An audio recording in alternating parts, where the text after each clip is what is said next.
बड़ी खबर आपको बता दें, थोड़ी ही देर में हरियाणा बीजेपी चुनाव समिति की बैठक होगी। बैठक में हरियाणा के निकाय चुनाव को लेकर मंथन होगा।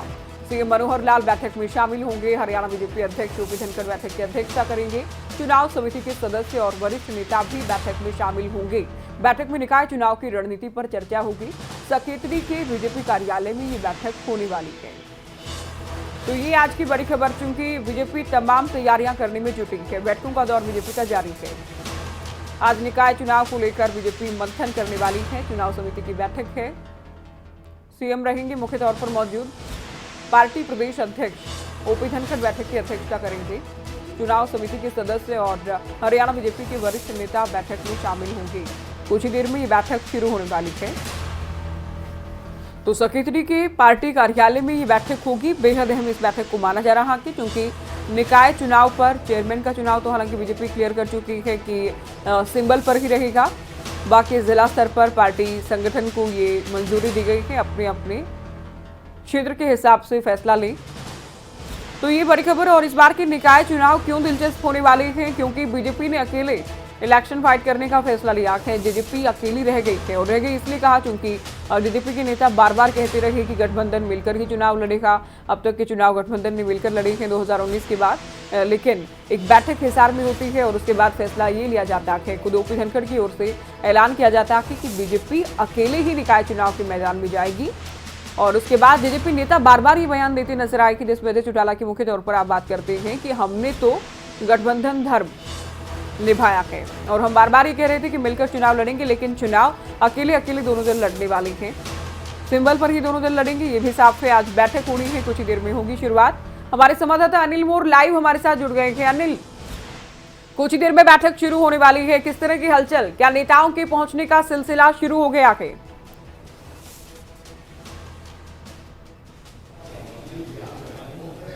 देखिए, बिल्कुल मुख्यमंत्री मनोहर लाल यहाँ पर पहुँच चुके हैं। थोड़ी ही देर में बैठक शुरू हो जाएगी। मुख्यमंत्री मनोहर लाल के साथ जो हरियाणा बीजेपी अध्यक्ष हैं ओम प्रकाश धनखड़, वो भी बैठक के लिए पहुँच चुके हैं। थोड़ी ही देर में जो बैठक है वो शुरू हो जाएगी। अब तस्वीरों में देख सकते हैं, बिल्कुल एक्सक्लूसिव तस्वीरें हैं। मुख्यमंत्री यहाँ पर मौजूद है, मुख्यमंत्री के साथ प्रदेश अध्यक्ष यहाँ पे मौजूद है। इसके अलावा संगठन मंत्री यहाँ पे मौजूद है, रविंद्र राजू, सांसद रतन लाल कटारिया वो भी मौजूद है। तस्वीरें आपने देखी, मुख्यमंत्री बैठक के लिए पहुँच चुके हैं। थोड़ी ही देर में बैठक यहाँ पर शुरू होनी है। बैठक में नगर निकाय चुनाव को लेकर बीजेपी की तरफ से रणनीति बनाई जाएगी, किस रणनीति के तहत चुनाव लड़ा जाना। फिलहाल आप तस्वीरें देखिए, ओम प्रकाश धनखड़ जो प्रदेश अध्यक्ष है, मुख्यमंत्री फिलहाल बातचीत कर रहे हैं, दोनों ही बैठे हुए हैं। संगठन मंत्री हैं वो भी मौजूद है। बैठक में किस तरीके से जो रणनीति पर चर्चा की जानी है वो देखा जाएगा। सांसद रतनलाल कटारिया भी आ चुके हैं। फिलहाल बैठक के लिए तीनों बड़े नेता मौजूद है। मुख्यमंत्री मौजूद है, प्रदेश अध्यक्ष मौजूद है, संगठन मंत्री मौजूद है। सबसे पहले तीनों की तरफ से रणनीति बनाई जाएगी, चर्चा की जाएगी।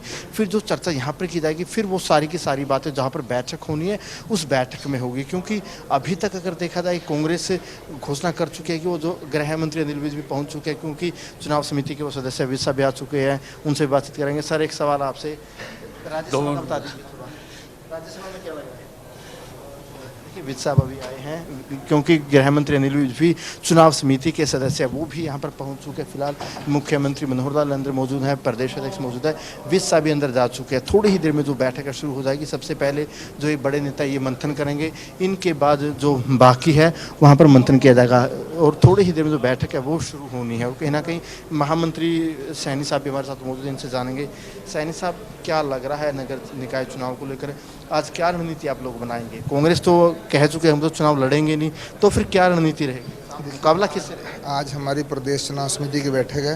ये सारी जानकारी आपको चुनाव समिति की बैठक के बाद देंगे, ठीक है ना? उससे पहले वही देंगे जो देंगे ना। देखिए, फिलहाल उससे पहले कोई नेता मीडिया से बात नहीं कर रहा, क्योंकि देखा जाए कांग्रेस की तरफ से घोषणा की जा चुकी है कि वो चुनाव नहीं लड़ेंगे। बीजेपी की तरफ से नगर निकाय चुनाव को लेकर रणनीति बनाई जाएगी। बीजेपी पहले कह चुकी है कि सिंबल पर चुनाव लड़ा जाएगा, लेकिन क्या रणनीति रहेगी उस रणनीति पर आज चर्चा की जाएगी। क्योंकि अगर बात करें जेजेपी की तरफ से कुछ सीटों पर अपने उम्मीदवारों की घोषणा कर दी गई है, वहीं अगर बात करें आम आदमी पार्टी की तरफ से भी घोषणा की गई है कि वो भी सिंबल पर चुनाव लड़ेगी। नगर पालिका, नगर परिषद के चुनाव वो भी सिंबल पर लड़ेंगे। स्पीकर साहब भी यहाँ पर आ चुके हैं, ज्ञान चंद गुप्ता साहब वो भी आ चुके हैं। स्पीकर साहब, एक सवाल राज्यसभा को लेकर कर लेते हैं, क्योंकि नगर निकाय तो अलग चीज़ है, राज्यसभा में क्या लग रहा है? 3 नॉमिनेशन आ चुके हैं, 10 तारीख को क्या कुछ रहेगा? क्योंकि विधानसभा देखिए, अभी 3 कैंडिडेट आए हैं भारतीय जनता पार्टी का कैंडिडेट जीतेगा, ये पक्का है। बाकी दो कैंडिडेट में से जीते कोई भी, लेकिन जो वोट का क्या किस तरीके से रहना है, वोटिंग किस तरीके से रहेगी, वो थोड़ा सा बता दीजिए। देखिए 90 सीट हैं, 90 विधायक हैं। सीट जीतने के लिए 31 सीट वोट जरूरी है पहली से, और उसके बाद 30। 31 में कृष्णलाल पवार जीत गए, अब दूसरे की बारी आ गई। हाँ, दूसरे की बारी आ गई, उसके लिए 30 चाहिए। 30 का जो आंकड़ा पाएगा वो जीत जाएगा। क्या लग रहा है, क्या संभावना लग रही है? देखिए अभी ये थे स्पीकर साहब, और बैठक के लिए स्पीकर साहब भी पहुंच चुके हैं। जो तमाम बड़े नेता है वो यहाँ पे पहुंच चुके हैं। लगातार आप तस्वीरें भी देखिए, मुख्यमंत्री साहब के पास ही गए हैं स्पीकर साहब। जो दूसरा रूम है यहाँ पर, जो परिवहन मंत्री है मूलचंद शर्मा, जो महिला बाल विकास मंत्री है कमलेश डांडा, वो यहाँ पे मौजूद है। थोड़ी ही देर में बैठक हो जाएगी और कहीं ना कहीं आज इस बात को लेकर चर्चा की जाएगी कि रणनीति क्या रहने वाली है चुनाव को लेकर। हालांकि कैंडिडेट को लेकर फिलहाल लग नहीं रहा कि क्या घोषणा की जाएगी या नहीं की जाएगी, लेकिन उससे पहले रणनीति पर विचार किया जाएगा। जो पैनल आएगा उस पर चर्चा की जाएगी और देखना ही होगा कि थोड़ी ही देर में बैठक शुरू हो जाएगी। बैठक लंबी रहने वाली है, दिन भर जो बैठक है, बैठकों का दौर जारी रह सकता है। इसके अलावा इस बैठक में कहीं ना कहीं जो राज्यसभा चुनाव उसको लेकर भी चर्चा हो सकती है, क्योंकि अगर बात करें जो निर्दलीय उम्मीदवार है कार्तिकेय शर्मा ने जो निर्दलीय नामांकन भरा है, उनको जेजेपी और निर्दलियों का समर्थन है। हालांकि बीजेपी के वोट उनको मिलने हैं, संभावना पूरी है, लेकिन बीजेपी की तरफ से आधिकारिक तौर पर एक घोषणा नहीं की गई है कि कार्तिकेय शर्मा को वोट देने हैं या किस तरीके से करना है। उसको लेकर भी कहीं ना कहीं बैठक में आज चर्चा की जा सकती है, आधिकारिक तौर पर फैसला लिया जा सकता है। और कहीं ना कहीं वो घोषणा भी तभी की जाएगी जब कार्तिकेय शर्मा बीजेपी के नेताओं के पास आएंगे, वोट मांगेंगे। जी अच्छा अनिल, देखिए निकाय चुनाव की चूंकि हम बात करें, राज्यसभा की भी हम बात करेंगे, जहां जहां जेजेपी के उम्मीदवार होंगे और सामने बीजेपी के उम्मीदवार होंगे, तो वहां तो मुकाबला बेहद दिलचस्प होने वाला है। उसे लेकर भी चर्चा की जाती होगी इस बैठक में कि गठबंधन की जो साथी पार्टी है उसके साथ किस तरह से फाइट किया जाएगा इलेक्शन में।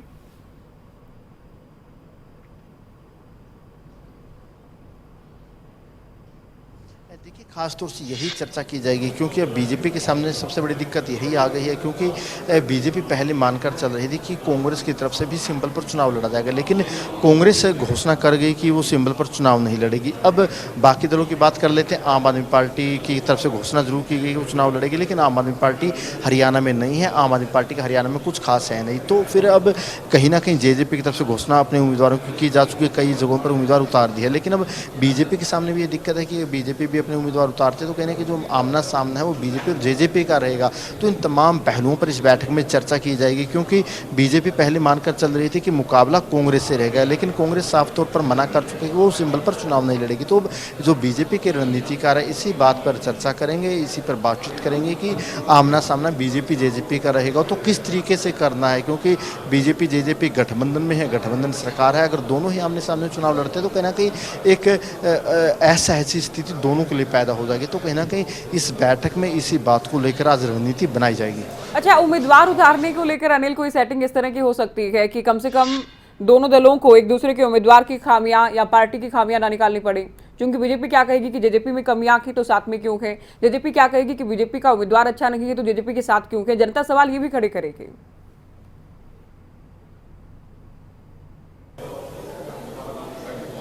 देखिए बिल्कुल कहीं ना कहीं मैंने जो आपको बताया कि बीजेपी के सामने सबसे बड़ी दिक्कत अब यही आ चुकी है, क्योंकि कांग्रेस की तरफ से घोषणा की जा चुकी है कि वो चुनाव नहीं लड़ेंगे, सिंबल पर कांग्रेस की तरफ से चुनाव नहीं लड़ा जा रहा। तो ऐसे में अब बीजेपी के सामने सबसे बड़ी दिक्कत यही आ चुकी है, जब कांग्रेस चुनाव मैदान में नहीं है, जो कि मुख्य विपक्षी दल है, मुख्य विपक्षी दल चुनाव नहीं लड़ रहा। अब बात कर लेते हैं आम आदमी पार्टी की। आम आदमी पार्टी ने घोषणा की कि वो चुनाव लड़ेगी, लेकिन आम आदमी पार्टी का हरियाणा में अभी तक कुछ खास है नहीं, यानी कि वो अभी तक हरियाणा में कोई ज़्यादा विपक्ष की भूमिका में नहीं है, वो हरियाणा के लिए नहीं है।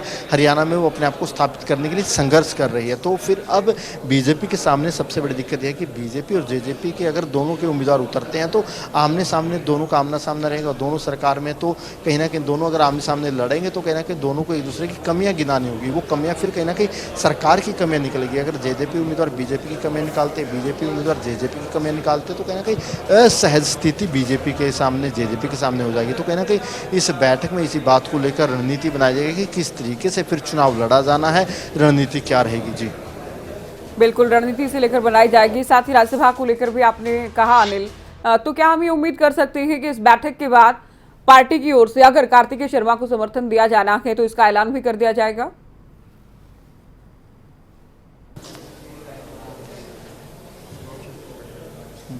देखिए बिल्कुल कार्तिकेय शर्मा निर्दलीय तौर पर चुनाव मैदान में है। उनकी तरफ से जो नामांकन भरा गया है उसमें निर्दलीय प्लस जेजेपी विधायकों के हस्ताक्षर है, यानी उनको बीजेपी और जेजेपी का समर्थन है। बीजेपी की तरफ से अभी तक समर्थन की घोषणा नहीं की गई। हालांकि पूरी संभावना है कि बीजेपी की तरफ से कार्तिकेय शर्मा को समर्थन दिया जाएगा, लेकिन जो आधिकारिक घोषणा होती है और कहीं ना कहीं जो उम्मीदवार हैं, उम्मीदवार भी कहीं ना कहीं पार्टी के पास आएंगे, चाहे प्रदेश अध्यक्ष या मुख्यमंत्री उनके पास आएंगे, वोट की उनसे डिमांड करेंगे, उनसे वोट मांगेंगे, तब कहीं ना कहीं जाके पार्टी की तरफ से घोषणा की जाएगी। फिलहाल कहीं ना कहीं क्योंकि चुनाव समिति की बैठक है, ये बड़े फैसले हैं, चुनाव समिति की बैठक में इस पर भी चर्चा हो सकती है कि जो कार्तिकेय शर्मा को समर्थन दिया जाना है, क्योंकि बीजेपी के पास भी 9 वोट है, क्योंकि बीजेपी के खुद के 40 वोट है, जिनमें से 31 वोट तो कृष्णलाल पवार के पास चले जाएंगे, 9 वोट बीजेपी के पास बच जाएंगे।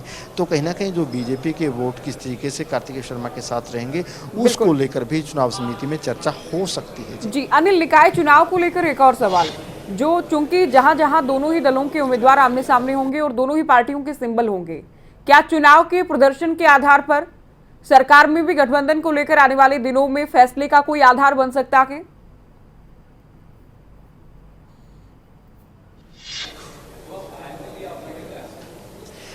देखिए जो बीजेपी चुनाव समिति की हिसार में बैठक हुई थी, उस बैठक में कहीं ना कहीं अनाउंसमेंट की गई थी कि बीजेपी अपने सिंबल पर अकेले चुनाव लड़ेगी। कहीं ना कहीं उस फैसले के बाद से जेजेपी बीजेपी के भविष्य को लेकर कई तरीके के सवाल खड़े होने लग गए थे।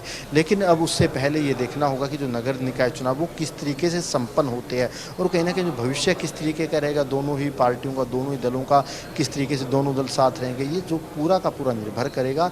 ये जो नगर निकाय चुनाव है यहाँ की परफॉर्मेंस पर निर्भर करेगा। और कहीं ना कहीं जैसे मैं आपको बता रहा हूं कि बीजेपी के सामने अब सबसे बड़ी दिक्कत ये आ चुकी है ज्योति की कांग्रेस सिंबल पर चुनाव नहीं लड़ रही, क्योंकि बीजेपी मानकर चल रही थी कि मुकाबला कांग्रेस से रहने वाला है, लेकिन अब कांग्रेस बैकआउट कर चुके हैं चुनाव से। तो बीजेपी कहीं ना कहीं इस रणनीति पर चर्चा कर रही है कि जब कांग्रेस चुनाव मैदान में है नहीं, अगर आमना सामना बीजेपी जेजेपी का ही होगा तो किस तरीके से रणनीति बनाई जानी है, फिर क्या करना है बीजेपी को, तो उसी को लेकर कहीं ना कहीं सबसे पहले चर्चा की जाएगी। उम्मीदवार कौन होंगे, क्या कैसे उतारे जाएंगे, वो अब बाद की बात है। उम्मीदवारों को लेकर चर्चा बाद में की जाएगी, पहले चर्चा इसी बात को लेकर की जाएगी कि जब बीजेपी जेजेपी आमने सामने होगी तो रणनीति क्या अपनानी है। बिल्कुल अनिल, बहुत शुक्रिया, आपसे अपडेट हम लेते रहेंगे। तो जानकारी अनिल की ओर से दी गई कि बैठक शुरू हो चुकी है, नेताओं के पहुंचने का सिलसिला भी शुरू हो गया है।